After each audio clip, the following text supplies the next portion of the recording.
Okay, I'm gonna show you my cube collection. So I'll start from one by one and go up from that. So first one that I got is my V Cube 1, and yeah, I'm pretty fast at it. Oh, I broke it.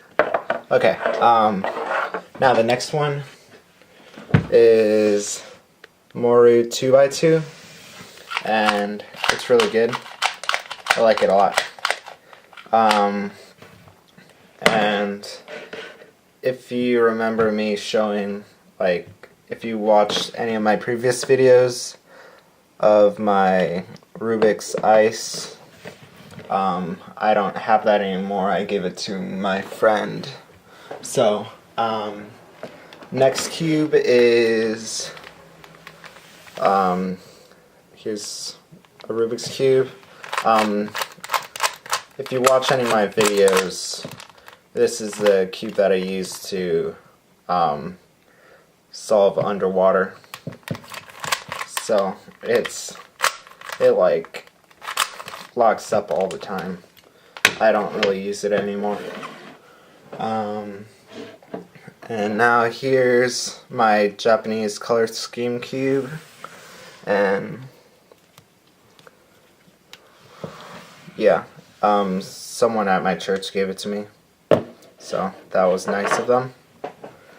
The next one is another Rubik's 3x3, and the same person gave it to me as the Japanese color scheme one.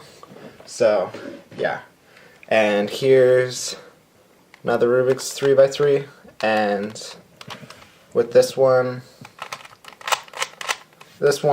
used to be my main speed cube until I got, let's see, the Maru 3x3, and I like it a lot. Cuts corners good, and it may pop more than this cube does, but it is faster and I like it more. So yep, that one's good. And I just made this creation myself, like, this morning. I'm calling it 3-axis Rubik's Cube. So you can only turn these sides. You can't turn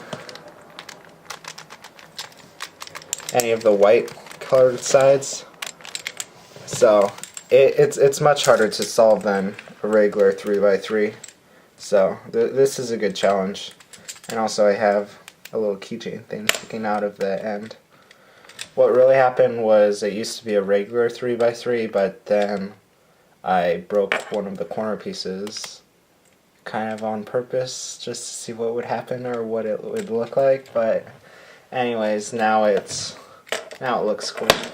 So anyways, next cube is a rueben 3x3, and it used to be an M&M picture cube, but the stickers got old and nasty and I just ripped it off, and I painted it a Ruben color scheme, sort of.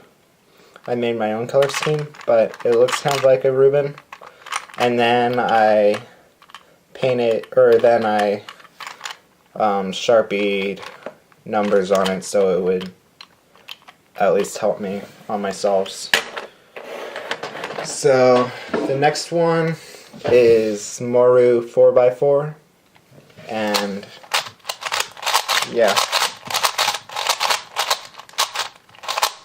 this one's really good.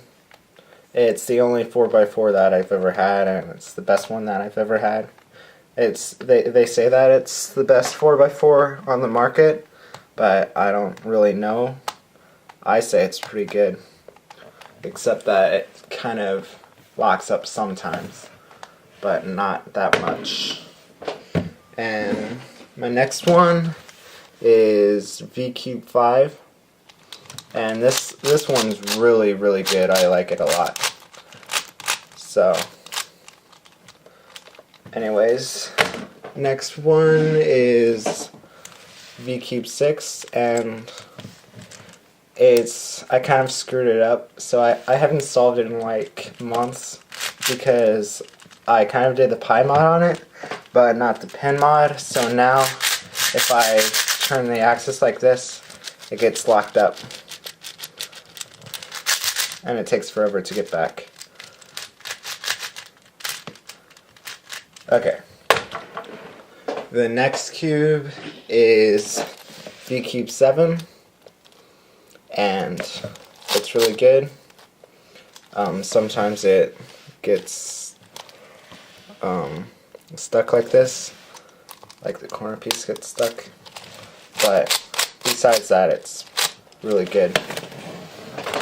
And then there's my V-Cube 7 Dazzler. I can actually solve it faster than this one, but yeah, I like it. It's much tighter than my V-Cube 7. I don't know if it's because V-Cube has tightened their cubes since I last bought the V-Cube collection, but it's tight and smooth and I like that. So now my final one, it's not really a cube, it's Rubik's 360. So anyways, let's get a good look at it. Here's all my cubes. It's growing.